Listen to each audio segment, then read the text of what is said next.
Well, hello, my good friends and others. This is the Vegematic Deluxe channel. So you've somehow made it into the sub-basement of the internet, the bottom of the barrel, so to speak. And since you're here, I might as well try and be a little entertaining. Now, a fellow Jim Cunningham left a comment on my last video that I appreciated. He called me the greatest Canadian eco-techno absurdist, and I thought I'll go with that. So from now on, it will be the eco-techno absurdist, the Canadian eco-techno absurdist, so to speak.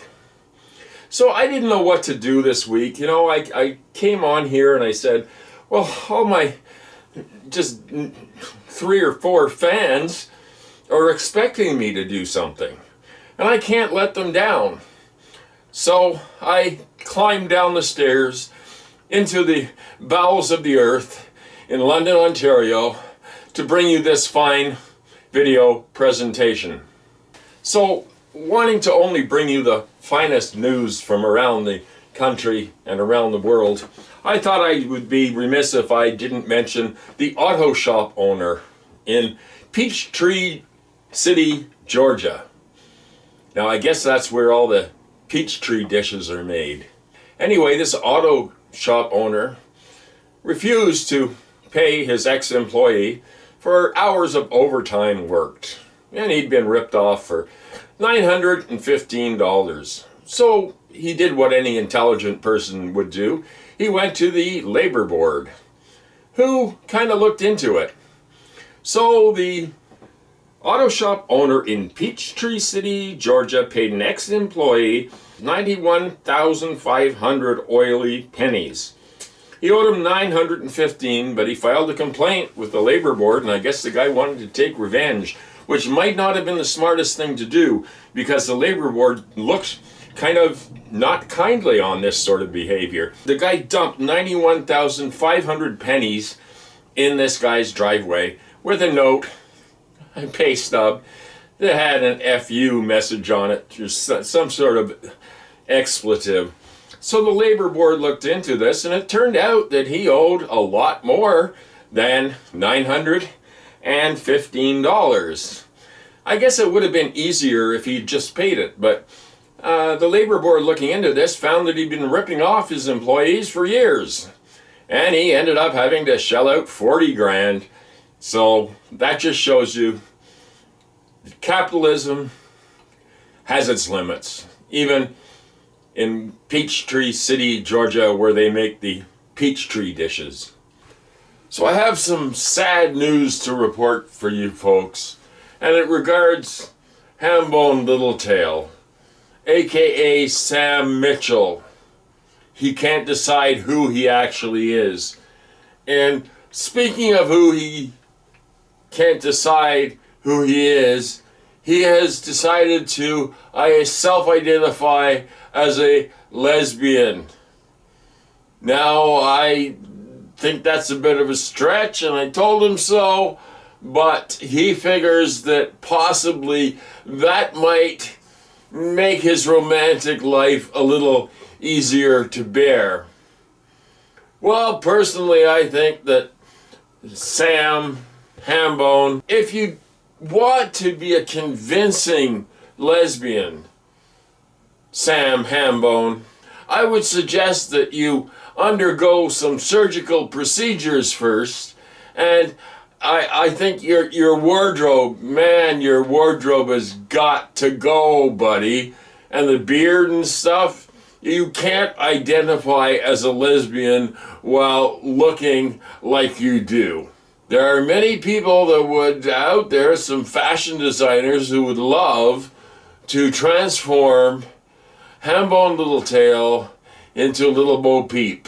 So anyway, I think that if there's any fashion designers out there that want to offer tips on Humpty Dumpty Tribe, I don't know what this has got to do with the hottest days on earth or the doom that we're all facing, but I thought it was kind of an amusing sidebar, you know? So anyway, in the comments this week, I'd really like to suggest what you would like to see Sam Hambone dressed as in order to continue his self-identification as a lesbian. I don't think he's really sincere. Now, Sam Hambone, the only thing I can say to you is that you're a very confused individual.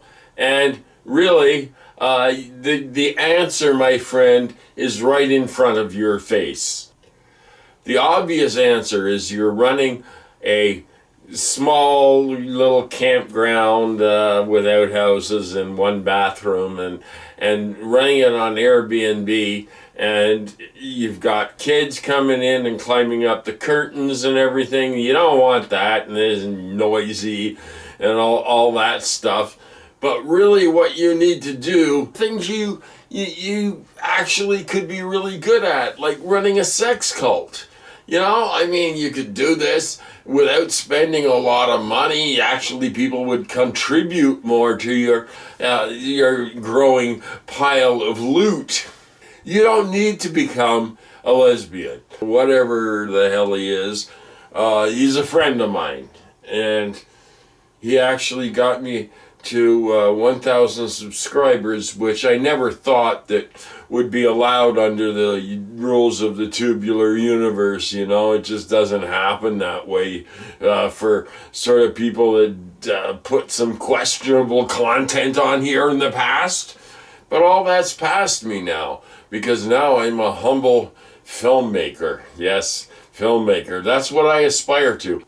I don't really have a lot to talk about other than that I like to talk sometimes. And sometimes here in Armpit Studios, I get very lonely. And that's why I reach out to my tubular friends. Okay, this might be a rambling, crazy video, and what else would you expect from the fabulous facilities of Armpit Studios in the armpit of Canada, London, Ontario, which if you come here, don't, because you'll be driving around and there's construction everywhere, and it's because it's a crazy disaster. But you know, there's tourism here. There's a tourism board, and they get money to promote London, Ontario. Well, I'm the London, Ontario Anti-Tourism Board. Don't come here. You will regret it. Because once you land in London, Ontario, it grabs you and it pulls you down and it pounds you into the ground until you stay here. And you go, why did I stay here? You know, as we all approach the end, and the hottest 3 days on record in the history of the world. Isn't that fun? Don't you want to play some Beach Boys music and dance on the beach? Every day it gets hotter and hotter, and the world gets hotter and hotter, and the seas get higher and higher, and the crops get drier and drier. But you're still here. You're still breathing, living, a human entity, a spirit living a physical adventure.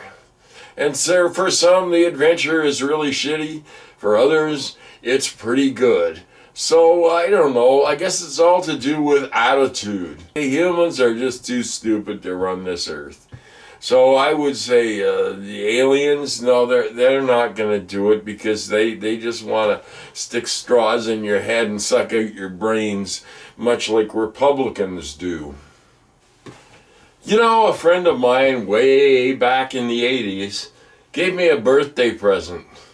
And it was really nice. It was some thing of spices that he gave me, and there were some really good spices in there. But he also gave me this book, which I treasure. It's called To Err Is Reagan, and it's proof that I was horrified about what was going on in the 80s. And this is To Err in Is Reagan, Lies and Deception from the President by Mark Green. And I'm trying to find a year on here. Oh, look! I got a picture from the paper in the 80s with Ronald Reagan's himself. Look at that. Isn't that amazing? Amiable dunce or chronic liar or both. Well, you know, it's just happening, right? You know, I figure that I'm going to go on the Antiques Roadshow, and this will be worth $50,000 at least. I'm convinced of it. Of course, I'm convinced of many things that never happened. But anyway, thank you for watching this rather disjointed video because I'm very drunk and it's late and I gotta edit the thing still, so it's gonna be high quality as usual.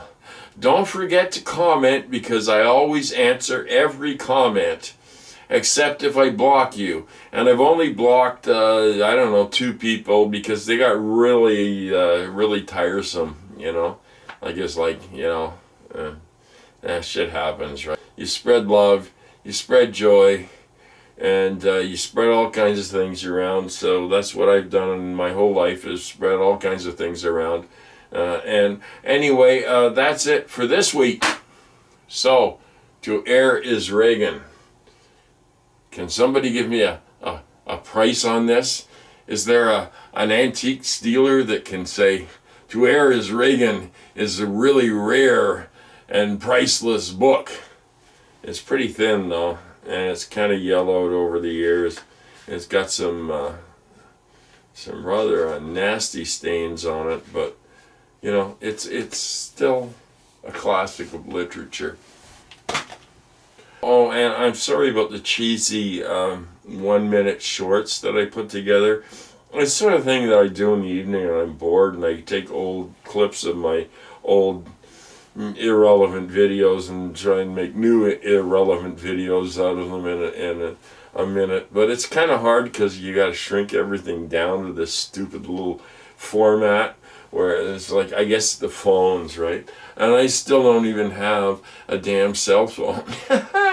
I'm probably going to die without ever having one. Well, I did have one, but I didn't know how to make a call on it, threw it in the garbage and said, screw it. And I don't care. Be well, everybody. Look after each other. Take care of each other. Be nice to stray cats. And take them in and have 18 cats and running around. I love all of you. I love you desperately.